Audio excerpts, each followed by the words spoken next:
right after my mom died, I mean, and even the process of her dying, I had a lot of support from my family. I have a bunch of aunts and uncles who I love, but specifically I've got two sets who I grew up with who lived quite close to us growing up. And those aunts, especially those two aunts, still are like other mothers to me. They really worked hard to, and I got more context about this too now as a parent. And you like, it's really powerful the way that they stepped up for my brother and I. We've always been close, but they really worked hard to find the line between, never wanting to replace my mom or overstep or, like do anything that wasn't in line with how my dad was parenting. But they were there. They were really there in an incredibly meaningful way. So that was important. I also had a friend who I was really close with at the time who had lost her dad a couple of years prior. And it was a very different death. He had a heart attack and she came home from school one day and found him. And there was no warning for her. Whereas for me, it was this really long, drawn out process of slowly watching my mom die.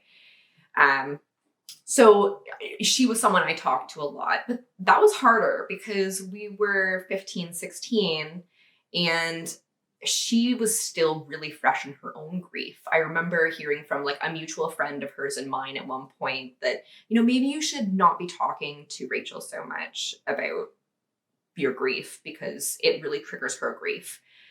And that was hard because I was kind of like, well, but no one understands. No one else understands except for her. And I don't want to hurt her. So I'm not going to do something if I know it's hurting her. But that made me feel really alone. I had a few other friends. I had a boyfriend at the time who, all did the best they could to be supportive. But our culture isn't very good at grief. I remember going up to my math teacher because my mom died over Christmas break, and going to my math teacher when we got back and just, giving the same spiel I was giving all my teachers. Hey, heads up, my mom died over the break. I'm pretty raw. If I'm feeling upset, I might go take a walk and I'll come back. Don't worry about me. I'll be okay. Just a heads up. And my math teacher, having no idea what to say clearly, and what he did say was, at least you'll be able to concentrate on math more now. At 16, I was angry about that. And I'm here to tell you that at 32, I'm also still angry about that. We don't always do a great job of supporting people who are grieving because we don't know what to do. I had some really hurtful comments made to me when I was going through my miscarriages as well. I had a friend say, I'm sorry about your clump of cells. And, that's actually something I've faced a lot with a lot of people in my life who are staunchly pro-choice, which I am as well. And I think that's important to advocate for people to have the right to choose. I didn't have the right to choose. I didn't have the option to choose. This was not a choice. It was a pregnancy that I wanted desperately.